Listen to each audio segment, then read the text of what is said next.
xibaar yu wér te wóor ca tàng tàng ba abonnez-vous pour ngeen di mën di jot suñuy vidéo.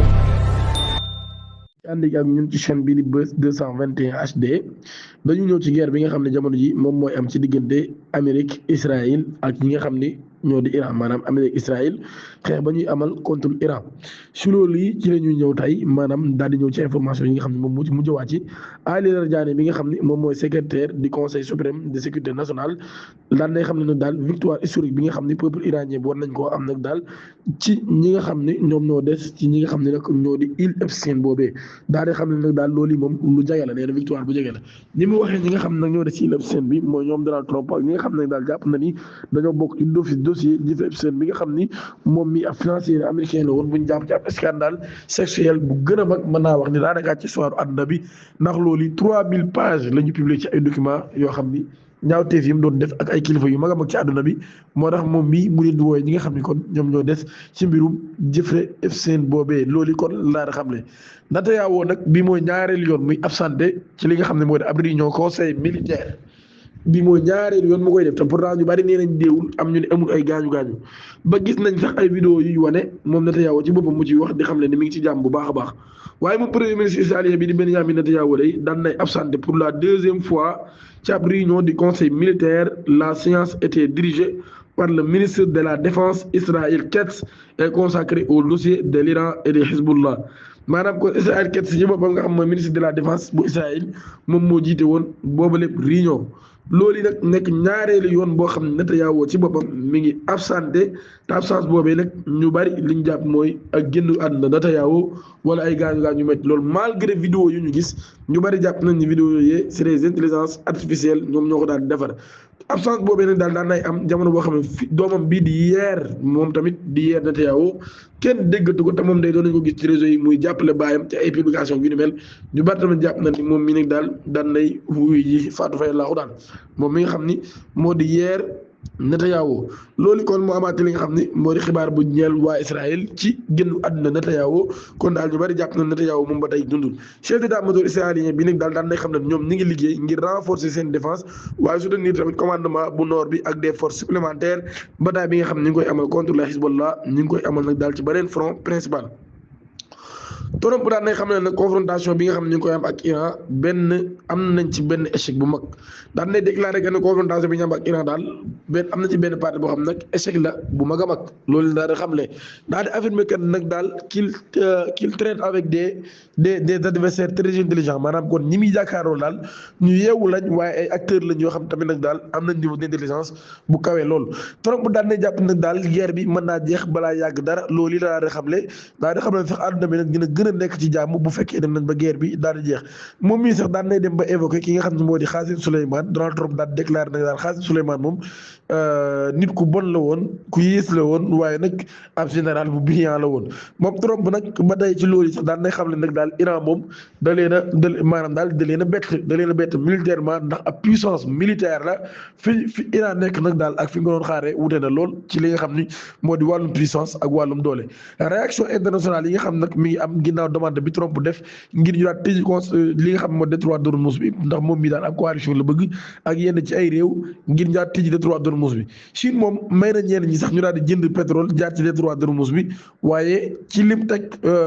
Iran laa bëgg wax bokk may na ñenn ñu jënd pétrole jaar ci détroit d'Ormuz bi waaye lim teg nag ci ay conditions mooy dañ koy fay ci xaalis bi nga xam ne moo di yuan bu chinois yi maanaam loolu la kon di wane ni dañoo bëgg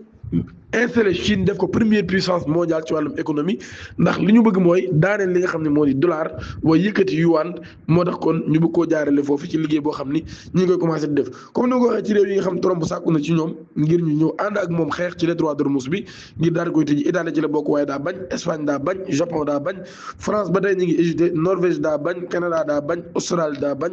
Allemagne daa bañ Chine joxewul réponse Royaume-Uni joxewul réponse Pays-Bas joxewul réponse Corée du Sud amagul benn confirmation boo xam ne daan na koy joxe loolu nag gars yi bari jàpp ne mën naa indi ab conflit ouvert ci li nga xam ne moo di OTAN ginnaaw bi nga xam ne Donald Trump ci boppam mi ngi sàkku ci ñoom ñu daal di koy jàppale ngir nag ñu daal di mën a renverser li nga xam ni moo di ñu daal di mën a kon jaar ci détroit d'Ormuz bi daal di koy tijji ci force jàmbaarloo ak ñi nga xam ni moo di Iran waaye daal kon ñu bari jàpp nañ nag loolu yi moom mën naa jafe loolu porte-parole bu corps des gardiens de la révolution dana wax Donald Trump en anglais directement à Trump la daal di waxal ni ko nag résultat guerre yi moom du ay nekk ci ay tweet di bind ak yooyu rek moom mooy déterminer résultat guerre bi ci nan lay jeexee naka lay demee ba tey le ministre des affaires étrangères iranien di Abbas Arghachi daan nay xam ne nag daal dernière rencontre am ak Witkoff daan nay am avant que son président ne décide de tuer la diplomate et de lancer une autre agression militaire illégale contre l'Iran ba tey kon loolu la daal di xamle moom mi nga xam ni moo di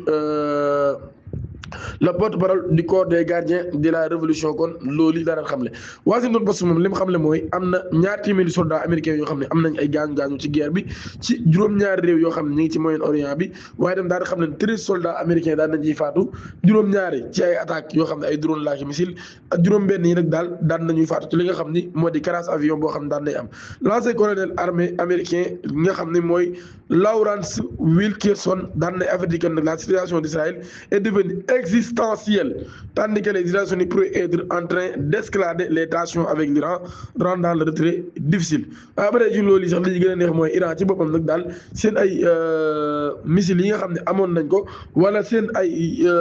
système de défense yi nga xam ne amoon nañ ko di ko intercepter missile jamono ji dañoo nekk nag en rupture bu baax a baax dañu ngi sàkku ci américains yi ñu jàpp ci nu mu gën a gaawee le ministre saoudien des affaires étrangères nag mi ngi waxtaan ak son homologue égyptien ngir nag daal di wàññi tension yi nga xam ne moo am ci région bi la première ministre italien l'envoi des navires dans le détroit d'Ormuz serait un pas vers la participation au conflit nen nag daal envoyé kon ay navire ci détroit d'Ormuz moom maanaam loolu yi nag moom mi ngi mel ni nga sàqi ab jéego ngir bokk ci guerre bi nga xam ni mi ngi am jamono ji loolu yi le premier ministre italien daal di xam la ci boppam média israélien daal ñi nga xam ne ni 11 835 demandes daal nañ koy déposé ci centre des fonds d'indemnisation bi nag depuis le début de la guerre maanaam kon 11 835 israéliens daal nañ déposé ay demande ngir nañ daal leen indemniser ci yàqu-yàqu yi nga xam ni am nañ ko ci guerre bi ba tey ci loolu Ibril Irak ay explosion récentes dans le nord de l'Irak Ibril Irak comme niñ ko waxee gis nañ fa ay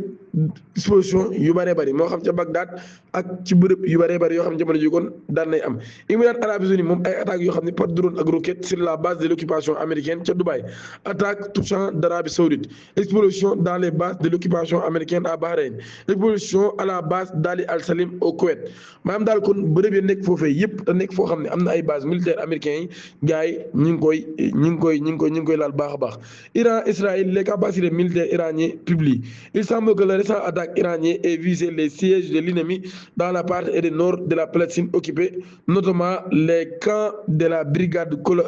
Golani et certaines installations de l'unité de renseignement 8200 situées sur les hauteurs dominant la frontière syrienne Jordanie Wall Street Journal nag li mu xam ne mooy le président Trump ci boppam nag mi ngi def pression ci ay alliés ba tey ngir ñu tijji li nga xam ni moo détroit d'Ormuz bi daal di alléger nag la pression sur l'économie mondiale su ko président ñu ëpp ci ñoom dañoo bañ comme ni ma ko waxee woon Trump sax wax na ne moom mooy premier pays producteur pétrole dépendre ci détroit d'Ormuz bi waaye nag daal li nga xam ne noonu lay jëfee moom ñu bari gis nañ ni wanewul loolu dafa mel ni dafa compter bu baax a baax ci détroit d'Ormuz bi xamuñu nag ban intérêt dafa am dañaa ngeen abonné activé ko notification bi te aimé vidéo bi jërë ngeen